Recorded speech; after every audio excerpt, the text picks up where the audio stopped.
Quelle histoire présente la folle histoire du roi Philippe Zinzin.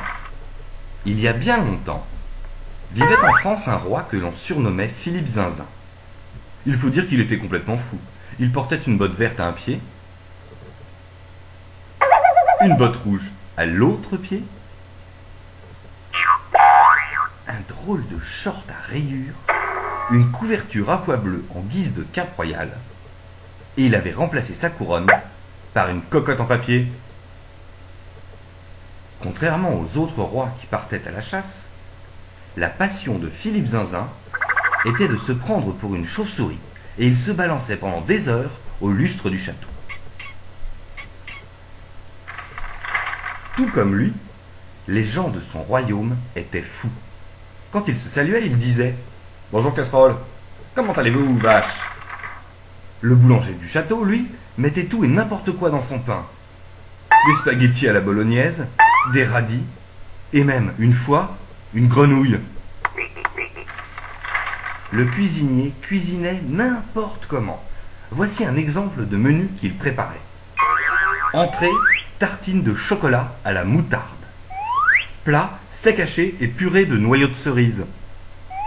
Dessert, couscous au sirop pour la toux. Bref, tout le royaume était complètement fou. Un beau jour, Charles reçut une lettre. Quand il l'ouvrit, il découvrit que c'était un message du roi Albert. Le roi Albert habitait le royaume voisin et avait une fille, la princesse Constantine, qui était retenue prisonnière par le monstre des devinettes. Affolé, le roi disait que seul celui qui saurait répondre aux questions du monstre des devinettes pourrait délivrer la princesse et l'épouser ensuite. Le monstre des devinettes habitait au-dessus de la montagne Quiquequois. Sur le chemin, Philippe Zinzin croisa d'autres rois qui n'avaient pas réussi à délivrer la princesse. Lorsqu'il arriva devant le monstre des devinettes, Philippe Zinzin n'eut même pas peur. Pourtant, le monstre ressemblait à un dragon, avec son museau allongé et sa grande queue. Le roi Zinzin dit « Bonjour mouton !»« Comment oses-tu » hurla la bête. « Je suis le monstre des devinettes. »« Ah oui ?» demanda le roi. « Alors, je suis venu vous délivrer. »« Quoi ?» hurla le monstre en crachant de grandes flammes. « Mais ce n'est pas moi que tu dois délivrer. »« Ah non ? Mais qui alors ?»« C'est moi qui pose les questions d'habitude » hurla le monstre des devinettes. « Bah, pourquoi ? » « Parce que je suis le monstre des devinettes. Mais t'es zinzin ou quoi ?»« Oh, c'est extraordinaire. Vous avez deviné mon nom. Et vous, comment vous vous appelez ?»« Mais tu vas me rendre zinzin !» cria le monstre. « Ah non, zinzin c'est mon nom à moi. »« Assez !» hurla la bête en crachant de grosses flammes. « Assez ? Vous ne voulez pas encore un peu de dessert ?» À cause de Philippe Zinzin, le monstre des devinettes devint fou.